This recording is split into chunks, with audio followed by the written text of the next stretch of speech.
नमस्ते मित्रांनो, अंटामॅटच्या चौथ्या भागात तुमचं स्वागत आहे. मागच्या भागात आपण पाहिलं की व्ही आपले 3 बदले पूर्ण झाले की तो चौथ्या बदल्याच्या शोधात गाढवाला घेऊन निघतो. व्ही गाढवाशी बोलत निघतो. म्हणतो, तुला तर हिरवं गवतच पाहिजे. सुक्या गवताकडे तर तू बघत पण नाही, आणि हिरवं गवत नाही मिळालं तर तू एकही पाऊल पुढं चालत नाही, आणि चल म्हटलं तर तू लाथ मारतो. आता तर असं वाटत आहे जसं काही तूच मालक आहे माझा.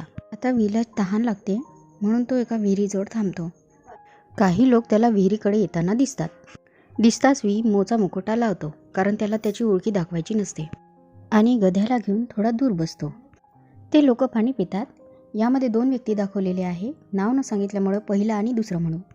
तर पहिला म्हणतो, किती विचित्र आहे ना, जसं आपण दपान पर्वताच्या जवळ जात आहोत तसतसं हे मशीन काम करत नाही आहे. दुसरा म्हणतो, तुझं दिशादर्शक बंद पडलं असेल. दपान पर्वत इथून फक्त 10 किलोमीटर दूर आहे, वेळ वाया घालवू नका. तर हे ऐकून व्ही म्हणतो, मित्रा, दफन पर्वतावर काही घडलेलं आहे का आता? तर पहिला म्हणतो, तुम्हाला कदाचित माहीत नाही, या पर्वतावर आध्यात्मिक वसंत ऋतू होता जो अचानक नष्ट झालेला आहे, आणि आता तर म्हणे आत्मा खाणाऱ्या मूर्तीने तर काही लोकांचा जीव पण घेतला. पण मला नाही वाटत इथे कोणी राक्षस आहे म्हणून, कारण दिशादर्शक तर हालतच नाही आहे. यावर दुसरा म्हणतो, मला असं वाटत आहे तुझं दिशादर्शकच खराब आहे. तर पहिला म्हणतो, तुला माहीत आहे का हे कोणी बनवलं आहे? तर दुसरा म्हणतो, हो माहीत आहे, व्ही विषयाने बनवलं आहे ते. व्ही स्वतःचं नाव ऐकताच पाणी पिता पिता खोकलतो. कर्म दुसऱ्याचे, बिल माझ्या नावाने. पहिला म्हणतो, हा माझ्याकडे खूप वर्षापासून आहे आणि आजपर्यंत यांनी कधी चुकीचा मार्ग दाखवला नाही. तर दुसरा म्हणतो, तू एवढे डोळे बंद करून विश्वासच का करत आहे? तू तुझा वडील आहे का? व्ही मनात विचार करतो, हे कधी झालं? तर पहिला म्हणतो, ते माझे वडील नाही आहे, ते माझे आदर्श आहे. कधी कधी आपण स्वतःला खूप कमी लेखतो, पण कुणाचे आदर्श पण बनतो, हे आपल्याला स्वतःलाच माहीत नसतं. माझ्याशी तर खूपदा झालेलं आहे. तुमच्याशी पण काही घडलं असेल तर नक्की शेअर कराल. दोघांच्या गोष्टी ऐकण्यात काही मजा नाही असा विचार करून व्ही आता निघायला लागतो. पण गाढव काही हलेना. तिथे एक मुलगी सफरचंद घेऊन येते. त्या मुलीचे नाव यान आहे व ती मुलगी मोठी असूनही लहान मुलासारखी वागते.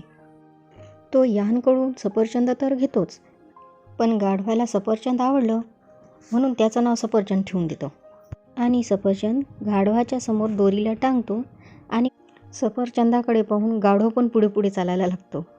आता व्ही एका पहाडीवरून दफान पर्वताकडे पाहतो, आणि तिथे यान पण धावत येते, आणि कोणी अंगात शिरल्यासारखा धक्का देऊन नाचायला लागते.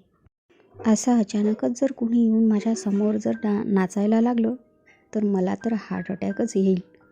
यानची आई अडवण्याचा प्रयत्न करते, पण यान काही ऐकेना. शेवटी व्ही जादूचा प्रयोग करून तिला बेशुद्ध करतो, आणि यानच्या आईला विचारतो, ही अशी का करते? तर ती सांगते, ही माझी मुलगी यान आहे, आणि तिचा साखरपुडा एका मुलाशी झाला होता, पण तो जंगलात लाकडी आणायला गेला आणि तिकडेच मेला. त्याला शोधायला यान पण गेली. जेव्हा ती वापस आली तेव्हा ती सर्वांना विसरल्यासारखी वागत होती. जेवण नाही, पाणी नाही, कधीकधी ओळखते आणि कधीकधी पागलासारखी वागते. उठसूट दफान पर्वताकडे पाहून नाचायला लागते. ही थोडी बरी वागायला लागली तर हिचे वडील वारले. व्ही ऐकूनच राहिलेला असतो. इतक्यातच जोरजोराने आवाज येतो, वाचवा वाचवा म्हणून. व्ही आवाजाच्या दिशेने धावतो. बघतो तर काय, काही लोक जाळ्यात फसून झाडावर लटकून दिसतात. व्ही काही करणार इतक्यात एंट्री होते क्यूट घमंडी झिंगलींची. तो धावत येऊन जाळ्यातील लोकांवर तीर मारणार, तर त्याला जाणीव होते की हे साधारण लोक आहेत. जिन म्हणतो, तुम्ही नेहमीच कसे फसता? मी 400 पेक्षा जास्त जाळ्या लावलेल्या आहे, तरी शिकारच्या आधी तुम्हीच येऊन फसता. लपून बसलेला व्ही म्हणतो, असे जाळे खूप महागडे येतात, आणि याच्याकडे तर 400 पेक्षा जास्तच असे जाळे आहे.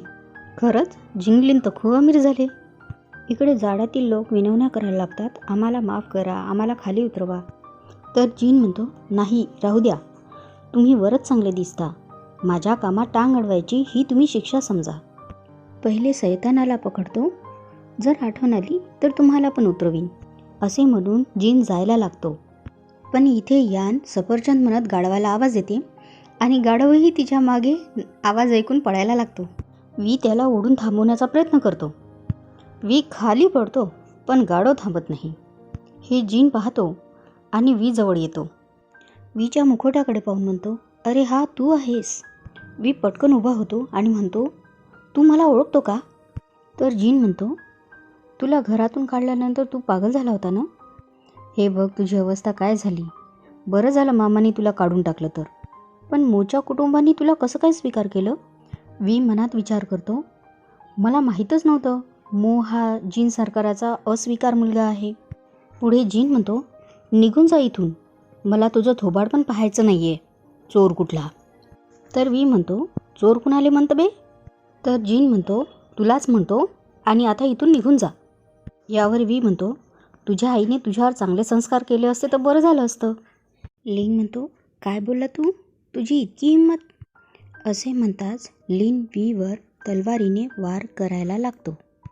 पण वी चालाकीने त्याच्या पाठीवर मंत्रबद्ध कागद चिटकवतो. त्यामुळे लिन खाली पडतो.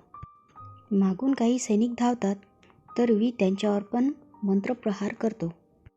लिन उठण्याचा प्रयत्न करतो पण मंत्रबद्धमुळे तो उठू शकत नाही. वी लिनची तलवार घेतो आणि एका वारमध्ये जाळे तोडतो आणि अडकलेले सैनिक मोकळे होतात. जीन म्हणतो, मी ऐकलं होतं तू खूप ताकदवर आहे, पण तू ही खूप मोठी चुकी केली. आता तू नाही वाचणार. माहीत आहे आज कोण येणार आहे? वी म्हणतो, ओ मी तर घाबरलो. म्हणतो, मला सोड नाही तर मी मामाला नाव सांगेन. तर वी म्हणतो, मामाला का? वडिलाला सांग ना. तर तुझा मामा आहे तरी कोण? एक आवाज येतो, तो माझा भाचा आहे आणि तुझी शेवटची इच्छा पण सांगून दे. हा आवाज असतो जियांगचा, जो वीचा मानलेला भाऊ असतो. वी आवाज ओळखतो आणि हळू उभा होऊन जायला लागतो. तर जियांग त्याला थांबवतो आणि लिनला म्हणतो, तुझी ही अवस्था कशी झाली? इतक्या दिवसात तू माझ्याकडून काही शिकला नाही का? जियांग लिनच्या पाठीवरचा कागद नष्ट करतो आणि म्हणतो, तुला भाचा म्हणताना मला लाज वाटते. उभा हो.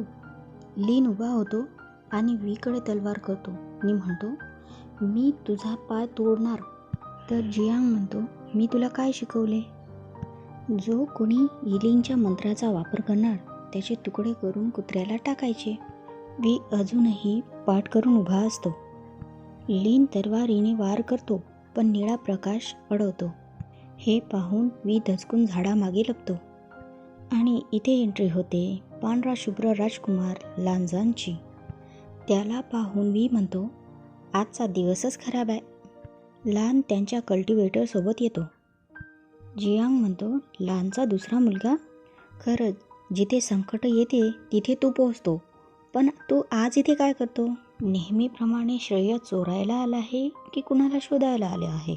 तो माझ्यापासून काही लपवत तर नाही ना? मी ऐकलं मागल्या 16 वर्षात तू पूर्ण देश घुमून आला. नेहमीप्रमाणे लान अति आवश्यक असेल तरच बोलणार. तर कल्टिवेटर जियान म्हणतो, तुम्हाला म्हणायचं काय आहे? तर जियांग म्हणतो, मला काय म्हणायचं आहे हे तुला चांगलंच माहीत आहे. इथे लान वीला शोधण्याबद्दल बोलत आहे. युआन म्हणतो, कुळाचे प्रमुख, सैतानाला पकडण्याचे हक्क सगळ्यांनाच आहे, पण तुमच्या जाळ्यामुळे ते लोक घाबरत आहेत.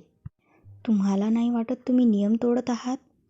तर इथे लिन पुढे येतो आणि म्हणतो, लोक पागल आहेत. लोक आमच्या जाळ्यात फसत आहेत, त्याला आम्ही काय करणार? जर ते ताकदवर असेल तर त्यांनी माझ्या पहिल्या शिकाराला पकडून दाखवावं. पुढे लिनला जाणवतं की तो काही बोलू शकत नाही, कारण लान जादूने लिनचं तोंड बंद करतो. लान स्वतःही बोलत नाही आणि दुसऱ्यांना पण अति बोलू देत नाही. हा पण एक कल्टिवेटरचा गुण आहे जो लानने अध्यात्माचा अभ्यास करून मिळवलेला असतो. तर जियांग लानला म्हणतो, लान हे काय आहे? तू याचं तोंड बंद नाही करू शकत, याला शापमुक्त कर. नेहमीप्रमाणे लान शब्द वाया घालवणार नाही. तर युआन म्हणतो, कुळाचे प्रमुख जियान, तुम्ही राग मानू नका. यांनी कोणते नुकसान होणार नाही आणि जर त्यांनी त्यांच्या रागावर ताबा ठेवला तर हे आपोआपच शापमुक्त होणार. फजिती पाहून वीला हसू यायला लागतं. तर हा होता 4था भाग. तुम्हाला हा भाग कसा वाटला हे मला नक्की कळवा आणि लाईक आणि कमेंट जरूर कराल. पुढे काय घडतं हे बघण्यासाठी भेटू पुढच्या भागात. Bye bye.